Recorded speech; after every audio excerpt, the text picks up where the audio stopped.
And good afternoon here in the Ugandan capital, Kampala, and Uganda at large. It is that moment that we get to chat about the latest from German's domestic football league, the Bundesliga. We call it the Bundesliga moment, and I do that with our German football expert. He goes by the name Kres Harrington, working with our partner station DW, based in the German capital, Berlin. Good to see you, big man. Let's get down to the real business, because the Bundesliga, along with some prominent Germans, have responded to Russia's invasion of Ukraine. What details can you tell us? Well, German football added its voice. Clubs, players, and fans joined forces to show their support for Ukraine. The clubs opened up their matches with moments of silence in solidarity with Ukraine. The German Football League itself even criticized the Russian attack in a statement. Fans were calling for peace as well, condemning the Russian President Putin. You know, actually, Eintracht Frankfurt Stadium was lit up with Ukrainian colors, and Stop It Putin was lit up all over that match between Frankfurt and the defending champions. And it goes beyond that. You know, even Robert Lewandowski was wearing his captain armband in Ukrainian colors. He mentioned he had spoken to a player that competes on the Ukrainian side, and just said how dire and tough the situation is. A player who plays for Dynamo Kiev, you know, the team in Ukraine. So all in all, it's a very tough situation away from football. Formula One driver Sebastian Vettel, you know, a German who's won the title a few times. He said he'd boycott the Formula One in Russia, and Formula One ended up canceling that event altogether. You know, so all in all, it's been a united front against, you know, what we have been witnessing on the Russian border with Ukraine. All right, and let's talk about some of the action on the pitch, because Union Berlin returned to winning ways. But what other results stood out? Yeah, Union Berlin, you know, blew minds out of the water. Taiwo Awoniyi, you know, he got on the double digits in scoring. He picked up his 10th goal of the season. You know, that was a 3-1 landslide victory. The top teams won, except for Dortmund.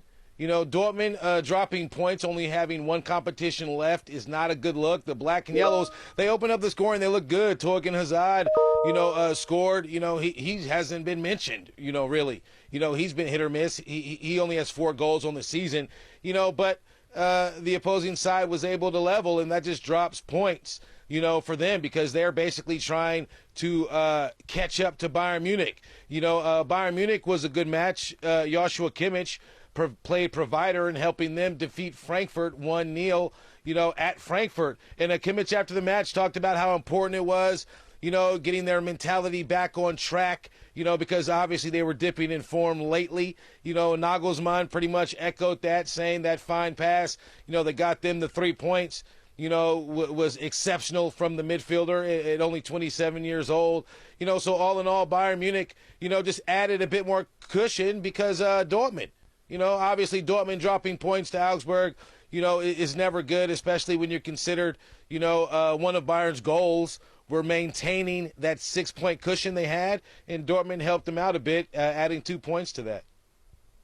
All right, and Chris, speaking Bayern, they are still in the Champions League. And the likes of Bayer Leverkusen, RB Leipzig, and my boyhood heroes, Frankfurt, are still involved in the UEFA Europa League after Dortmund failed to advance.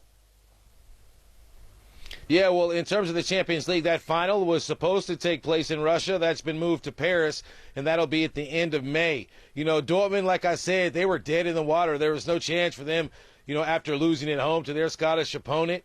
You know, as far as Leverkusen is concerned, you know, they have a tough opponent in Atalanta. That Italian side is 5th in the standings right now. You know, strong defensively as well. Leverkusen's attack will be tested.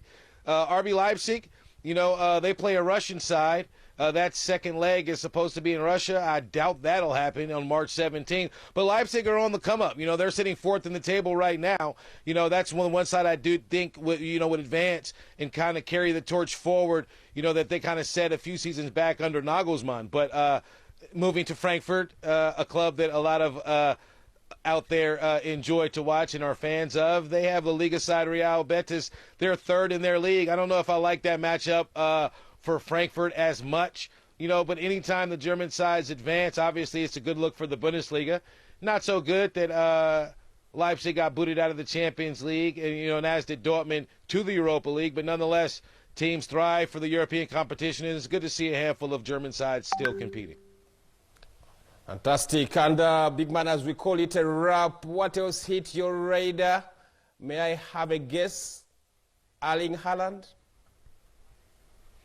Yeah, where is Erling Haaland? That's a big question. I had to check the transfer market injury update to see that his fitness is what's listed as his injury right now. He's been out. When you look at him, you kind of question that, but obviously he's been injury plagued. Well, the latest news is Manchester City is considered a favorite, to land Erling Haaland, and obviously the Spanish sides, Real Madrid and Barcelona, have their plans in place as well. Dortmund, has put pressure on Erling Haaland to make a decision. We're all expecting that he will make one very soon in terms of his destination.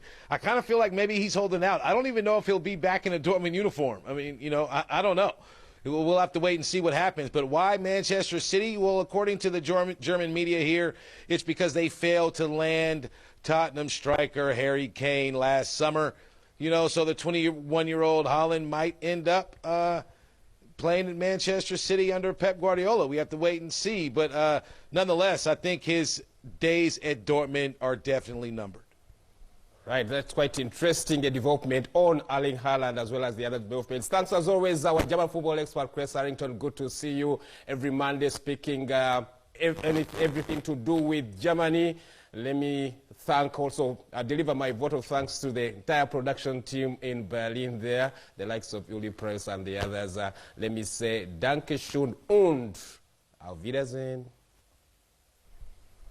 Danke und auf Wiedersehen. Fantastic. Bwetyo bannaffe bwe tufaananye n'omujamani waffe buli Monday twogeddeko ku bya Russia ne Ukraine.